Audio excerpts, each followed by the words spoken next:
नमस्कार, बेबाक देख रहे हैं आप। आपके साथ मैं हूं साकिब सुमन। बेबाक में आज एक बार फिर से किसानों के मसले पर बात करेंगे। आज एक बार फिर से आपको बताने की कोशिश करेंगे कि आखिर इस किसान आंदोलन को लेकर के भ्रम की स्थिति कहां है और हकीकत कहां है। चलिए शुरुआत करते हैं बेबाक की।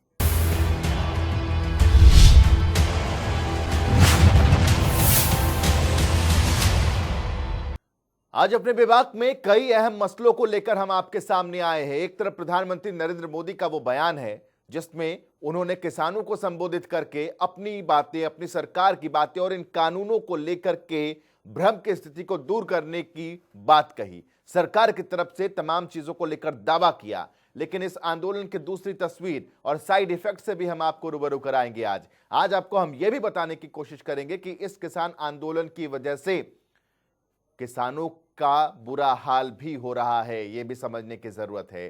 साथ ही यह भी बताने की कोशिश करेंगे कि इस आंदोलन में ठंड की वजह से कितने किसानों की मौत हो चुकी है। चलिए आपको बताते हैं कि आज के बेबाक में आपके लिए किन किन बातों को, किन किन तथ्यों को हम लेकर आए हैं आपके सामने। हमारे खास कार्यक्रम बेबाक में एक बार फिर से करेंगे किसानों के मुद्दे पर बेबाकी से बात। सबसे पहले बताएंगे कि प्रधानमंत्री नरेंद्र मोदी ने एक बार फिर एमएसपी हमेशा जारी रखने का वादा किया और कहा कि किसानों का हित सर्वोपरि है। वहीं बताएंगे कि किसानों के मुद्दे पर लगातार सियासत किस तरह जारी है। वहीं बताएंगे कि कड़ाके की ठंड में दिल्ली की सीमाओं पर कैसे डटे हैं किसान।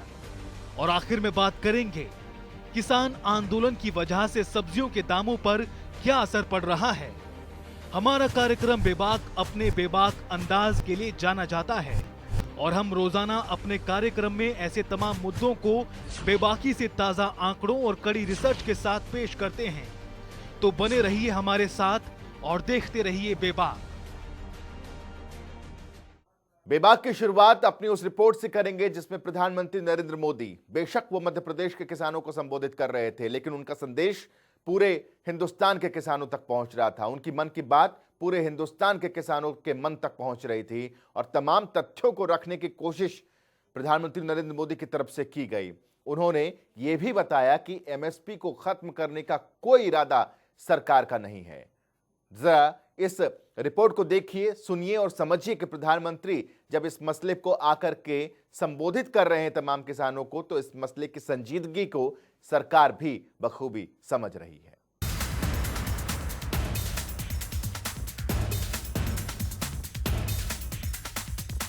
नए कृषि सुधार कानूनों के खिलाफ किसानों में गुस्सा है, रोष है, विरोध है, जो आज एक बड़ा आंदोलन का रूप ले चुका है। लेकिन केंद्र सरकार लगातार किसानों को समझाने की कोशिश में जुटी है। इसी कड़ी में सरकार किसानों के साथ 5 दौर की बैठकें भी कर चुकी है, जो बेनतीजा रही।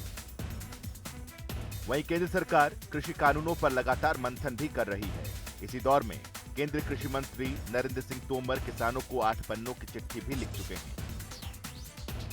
वहीं शुक्रवार को प्रधानमंत्री नरेंद्र मोदी ने मध्य प्रदेश के किसानों के साथ संवाद किया और एक बार फिर एमएसपी कभी खत्म नहीं करने का वादा किया।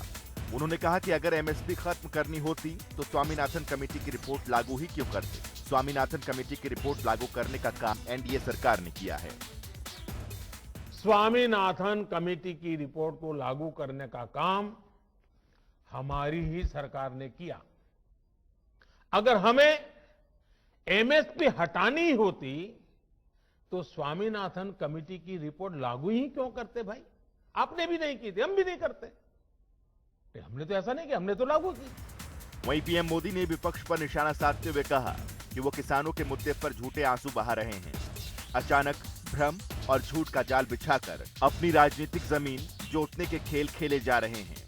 किसानों के कंधे पर बंदूक रखकर वार किए जा रहे हैं। साथ ही कांग्रेस पर पलटवार करते हुए उन्होंने कहा कि इनकी कर्ज माफी एक धोखा है। ये जितना वादा करते हैं उतना भी कर्ज माफी नहीं करते थे। नया पुराना हर अनुभव ये बताता है कि जितनी ये घोषणा करते हैं उतनी कर्ज माफी कभी नहीं करते। जितने पैसे ये भेजने की बात कर रहे हैं उतने पैसे किसानों तक कभी पहुंचते ही नहीं है। किसान सोचता था कि अब तो पूरा कर्ज माफ होगा और बदले में उसे मिलता था बैंकों का नोटिस और गिरफ्तारी का वारंट। और इस कर्ज माफी का सबसे बड़ा लाभ किसे मिलता था? इन लोगों के करीबियों को। वहीं प्रधानमंत्री ने कहा कि हमारी सरकार लगातार एमएसपी बढ़ाने का काम कर रही है और इसके साथ ही ज्यादा से ज्यादा अनाज की खरीदारी एमएसपी पर कर रही है। मैं देश के प्रत्येक किसान को ये विश्वास दिलाता हूं कि पहले जैसे एमएसपी दी जाती थी वैसे ही दी जाती रहेगी। एमएसपी न बंद होगी न समाप्त होगी।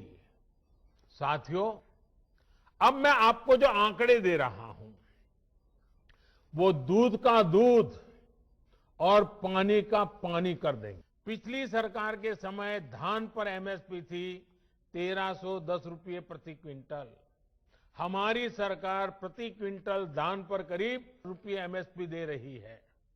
पिछली सरकार में ज्वार पर एमएसपी थी 1520 रुपये प्रति क्विंटल। हमारी सरकार ज्वार पर प्रति क्विंटल 2640 रुपये एमएसपी दे रही है। पिछली सरकार के समय मसूर की दाल पर एमएसपी थी 1950 रुपये। हमारी सरकार प्रति क्विंटल मसूर दाल पर 5100 रुपये एमएसपी दे रही है। वहीं पीएम मोदी ने कहा कि अगर अब भी किसी को आशंका है तो हम सिर झुकाकर हाथ जोड़कर हर मुद्दे पर बात करने के लिए तैयार हैं। देश का किसान, किसानों का हित हमारे लिए सर्वोच्च है। पीएम मोदी ने कहा कि 25 दिसंबर को एक बार फिर मैं देश के किसानों से बात करूंगा। अगर किसी को कोई आशंका है तो हम सर झुकाकर किसान भाइयों के सामने हाथ जोड़कर बहुत ही विनम्रता के साथ देश के किसान के हित में उनकी चिंता का निराकरण करने के लिए हर मुद्दे पर बात करने के लिए तैयार हैं। सरकार नए कृषि कानूनों की अहमियत किसानों को समझाने की पुरजोर कोशिश कर रही है, लेकिन किसान अपनी मांग पर अड़े हैं। किसान चाहते हैं कि बस उन कानूनों को ही रद्द कर दिया जाए जिनकी वजह से आज उन्हें दिल्ली की सीमाओं पर सर्द रातें और दिन गुजारने पड़ रहे हैं। जनता टीवी के लिए अभिषेक सैनी की रिपोर्ट। प्रधानमंत्री के तमाम बयानों को सुन लिया आपने, उनके तरफ से जारी किए गए तथ्यों को देख लिया आपने। इसके बाद फैसला आपको करना है कि आखिर आप अभी भी सिंघू बॉर्डर पर डटे रहेंगे, टीकरी बॉर्डर पर डटे रहेंगे, गाजीपुर बॉर्डर पर डटे रहेंगे, या फिर प्रधानमंत्री को सुनकर सरकार से बात करने की तरफ आगे बढ़ेंगे। लेकिन उससे इतर राजनीति चरम पर है, राजनीति हो रही है, लगातार बयानों का सिलसिला जारी है, लगातार तमाम राजनीतिक दलों की तरफ से बयान दिए जा रहे हैं, लगातार सत्ता पक्ष को घेरने की कोशिश की जा रही है और लगातार सत्ता पक्ष की तरफ से भी काउंटर किया जा रहा है। देखिए,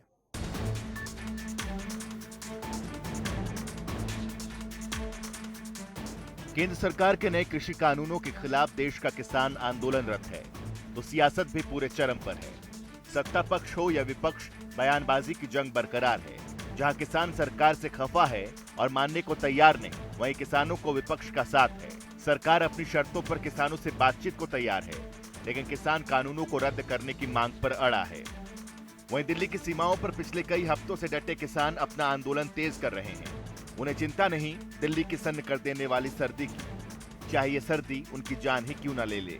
ऐसे में आंदोलन शुरू होने से अब तक कई किसानों की ठंड से या दूसरे कारणों से मौत भी हो चुकी है, जिसके बाद से विपक्ष सरकार पर हावी है। इसी कड़ी में कांग्रेस के पूर्व अध्यक्ष राहुल गांधी ने ट्वीट कर केंद्र सरकार से सवाल किया। उन्होंने लिखा, और कितने अन्नदाताओं को कुर्बानी देनी होगी, कृषि विरोधी कानून कब खत्म किए जाएंगे।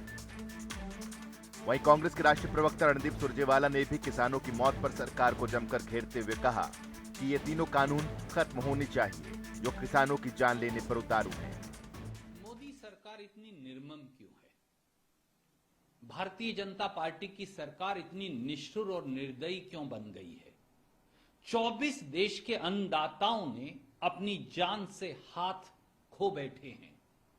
मोदी सरकार सत्ता के अहंकार के घोड़े से उतरकर इस देश के खेत और कल्याण की कराहट कब सुनेगी? उन्हें सर्दी में हाड़ कपकपाती सर्दी में ठिठुरते हुए किसान की पीड़ा कब नजर आएगी?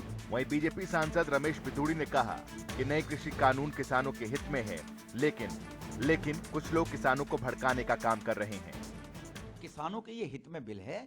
प्रधानमंत्री जी ने, मंत्री जी ने पहले डिस्कशन की है, सभी एमपीओ ने अपनी राय दी है, सभी पार्टियों से राय मांगी गई है और ये टोटल 100% किसानों के हित में बिल लाया गया है।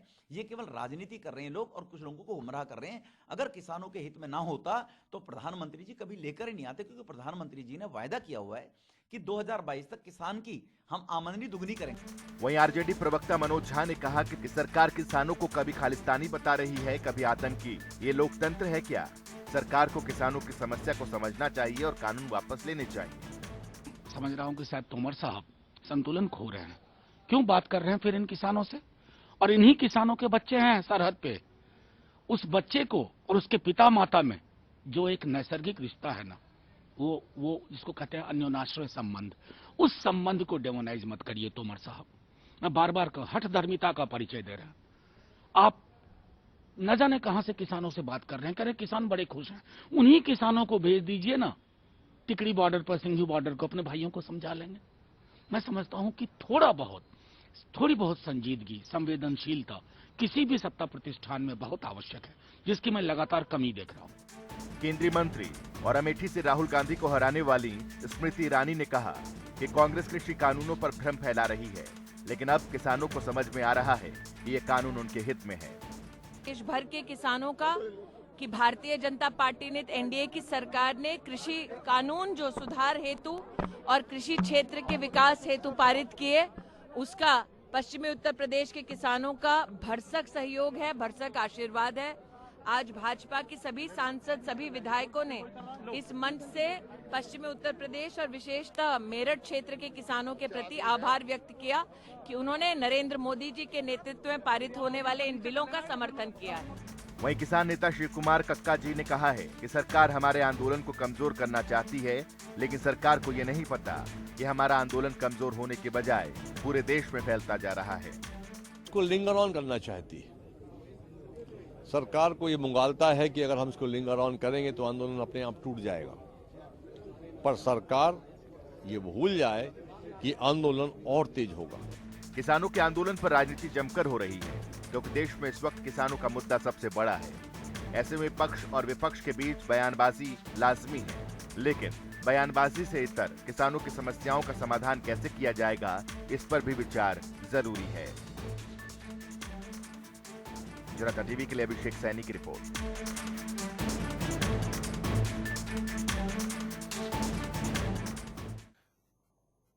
अब आपको जिस रिपोर्ट से हम रूबरू कराने वाले हैं, उस रिपोर्ट में आप दिल्ली की इस ठंड को महसूस कर पाएंगे किसानों के जरिए। सिंघू बॉर्डर हो, टीकरी बॉर्डर हो, गाजीपुर बॉर्डर हो, तमाम बॉर्डर्स पर किसान लगातार डटे हुए हैं इस ठंड में, जहां तापमान 4 डिग्री तक पहुंच जा रहा है। ऐसे में किसानों की मौत भी हो रही है। समझना सबके लिए जरूरी है कि आखिर इस समस्या का समाधान जल्द से जल्द निकाला जाए, और इतना भी तय है कि बिना बातचीत के जरिए इस समस्या का समाधान निकल नहीं सकता है। कृषि कानूनों के खिलाफ देश के किसान अपने हक के लिए दिल्ली की सीमाओं पर डटे हुए हैं। किसान और सरकार के बीच पिछले 22 दिनों से संघर्ष की ये लड़ाई लगातार जारी है। ये तस्वीरें उसी राजधानी दिल्ली की है, जहां कानून बनते हैं, कायदे तय होते हैं, देश की किस्मत का बही खाता लिखा जाता है। उसी दिल्ली की सीमाओं पर आंदोलन के बीच किसानों का अलाव पिछले 22 दिनों से लगातार जल रहा है। टीकरी और सिंघू बॉर्डर पर डटे ये किसान हिंदुस्तान के किसान हैं। खेतों में जब ये किसान अपना खून पसीना बहाते हैं तो मुल्क खुशहाल हो जाता है, और यही किसान खून जमा देने वाली ठंड में भी टीकरी और सिंघू बॉर्डर पर अपने हक की लड़ाई लड़ रहे हैं। दिल्ली को जानने वाले जानते हैं कि दिसंबर की ठंड का मतलब क्या होता है, कितना मुश्किल होता है इस खून जमा देने वाली सर्दी का सामना करना, इससे जूझना और जीतना कितना मुश्किल होता है। एक बार फिर दिल्ली में पारा 5 डिग्री तक पहुंच चुका है, लेकिन इस सर्दी के आगे किसानों के हौसले नहीं टूटे हैं। ਹਮੇ ਤਾਂ ਜਿਸ ਤੁਰੇ ਸੀ ਉਸ ਤੋਂ ਲੱਗਦਾ ਸੀ ਵੀ ਕੇਂਦਰ ਸਰਕਾਰ ਨੇ ਚਲੋ ਸਾਡੀ ਪੰਜਾਬ में बैठे ਕਰਨ ਦੀ ਤਾਂ ਨਹੀਂ ਬਾਤ ਸੁਣੀ 2 ਮਹੀਨੇ ਉੱਥੇ ਲੰਬਾ ਸੰਘਰਸ਼ ਲੜਿਆ ਪਰ ਇਹ ਮੰਨ ਕੇ ਆਏ ਸੀ ਵੀ ਦਿੱਲੀ ਜਾ ਕੇ ਉਹਨਾਂ ਨੂੰ ਜੇ ਨਹੀਂ ਉਹਨਾਂ ਦੇ ਕੰਨਾਂ ਤੇ ਆਵਾਜ਼ ਪਈ ਤਾਂ ਦਿੱਲੀ ਜਾ ਕੇ ਪਹੁੰਚਾ ਦਿਆਂਗੇ। ਇਹ ਗੂੰਗੀ ਬੋਲੀ ਸਰਕਾਰ ਦੇ ਇੰਨੀਆਂ ਸਾਡੀਆਂ ਜਾਨਾਂ ਚਲੀ ਗਈਆਂ, ਸਾਡੇ ਸਾਥੀ ਇਸ ਸੰਘਰਸ਼ ਦੇ ਵਿੱਚੋਂ ਵਿਛੜ ਗਏ, ਉਹਨਾਂ ਦੀ ਹਾਲੇ ਵੀ ਨਹੀਂ ਅੱਖ ਖੁੱਲੀ। ਸਾਨੂੰ ਲੱਗਦਾ ਵੀ ਛੇਤੀ ਜਿਹੜੀ ਹੈਗੀ ਆ ਅੱਖ ਖੁੱਲੂਗੀ ਨਹੀਂ, ਇਸ ਸੰਘਰਸ਼ ਨੂੰ ਹੋਰ ਤੇਜ਼ ਕਰਾਂਗੇ। ये तस्वीरें बहादुरगढ़ के टीकरी बॉर्डर की है, जहां किसान अपनी मांगों को लेकर पिछले 22 दिनों से ठंड में डटे हुए हैं। आपको बता दें कि आंदोलन के बीच ठंड की वजह से टीकरी बॉर्डर पर 5 किसानों की मौत हो चुकी है। कड़ाके की इस ठंड की वजह से 5 किसानों ने अपनी जान गंवा दी। अपने साथियों की मौत का इन सभी किसानों को अफसोस जरूर है और कड़ाके की ठंड में भी देश की सीमाओं पर किसान तीनों कृषि कानूनों को रद्द करने की मांग पर डटे हुए हैं। फिलहाल 22 दिन बाद भी देश के बॉर्डर पर संघर्ष की तस्वीरें हर रोज सामने आ रही है। देश की सबसे बड़ी अदालत सुप्रीम कोर्ट ने भी अब मामले में दखल दे दिया है। शायद अब समाधान का रास्ता यहीं से निकाला जा सकेगा। ब्यूरो रिपोर्ट, जनता टीवी।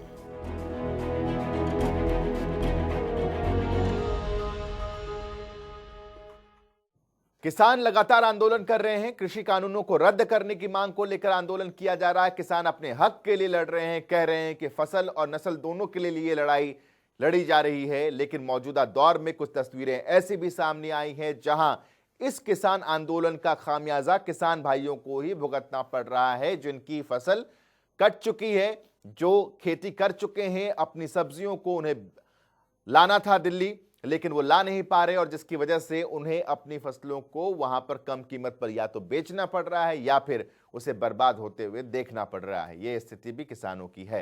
देखिए,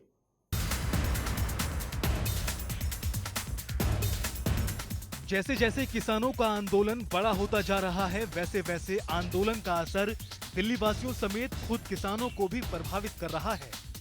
जहां किसान आंदोलन की वजह से दिल्ली की सीमाएं सील हैं, तो वहीं दिल्ली में फल, सब्जी और दूध जैसी रोजमर्रा की चीजों की सप्लाई ठप हो चुकी है, जिससे जहां दिल्ली वासियों को खासी परेशानियों का सामना करना पड़ रहा है, तो वहीं किसानों को भी इसका खामियाजा भुगतना पड़ रहा है। दरअसल हरियाणा से भारी मात्रा में सब्जियां और फल बेचने के लिए दिल्ली लाए जाते हैं, लेकिन दिल्ली का सिंघू बॉर्डर सील होने के बाद से किसानों की सब्जियों को हरियाणा की स्थानीय मंडियों में बेचा जा रहा है, लेकिन वहां खपत कम होने की वजह से सब्जियों का कोई खरीदार ही नहीं मिल रहा। आलम यह है कि जिस सब्जी को 20 रुपए किलो बेचा जा रहा था, उसे 4 से 5 रुपए किलो में भी खरीदने वाला कोई ग्राहक नहीं मिल रहा। किसान आंदोलन को देखकर लग रहा था कि आपूर्ति में बाधा होगी, इससे सब्जियों के भाव चढ़ेंगे, लेकिन आंदोलन का असर सब्जी बाजार पर नहीं पड़ा। लोकल और आसपास के जिलों से आए माल ने सब्जियों को अर्श से फर्श पर ला दिया है। सभी सब्जियां सस्ती हैं, चाहे वो हरी सब्जी हो या फिर प्याज, टमाटर, शिमला मिर्च। मटर का दाम पहले 60 रुपए किलो था, तो वो अब 40 रुपए किलो हो चुकी है। आलू 35 रुपए था, जो अब 20 रुपए हो गया। टमाटर के दाम 45 से घटकर 30 रुपए पर आ गए। प्याज 45 रुपए किलो से घटकर 40 रुपए किलो पर पहुंच गई।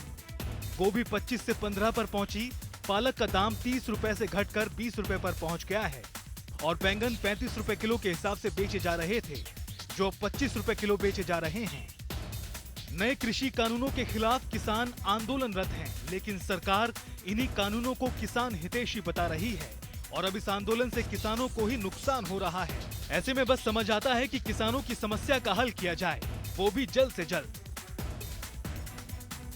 जनता टीवी के लिए अभिषेक सैनी की रिपोर्ट।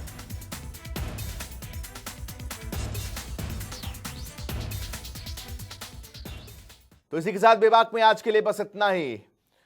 बहुत सारे तथ्य ऐसे हैं जो अभी भी अनछुए हैं, जिनको हम आपके सामने लाने की कोशिश करते हैं। सोमवार को फिर से हम आपके सामने हाजिर होंगे कुछ नए तथ्यों के साथ, कुछ नए आंकड़ों के साथ, क्योंकि इस कार्यक्रम में ना इधर की बात होती है ना उधर की बात होती है, बेबाकी से बात होती है। दीजिए इजाजत, नमस्कार।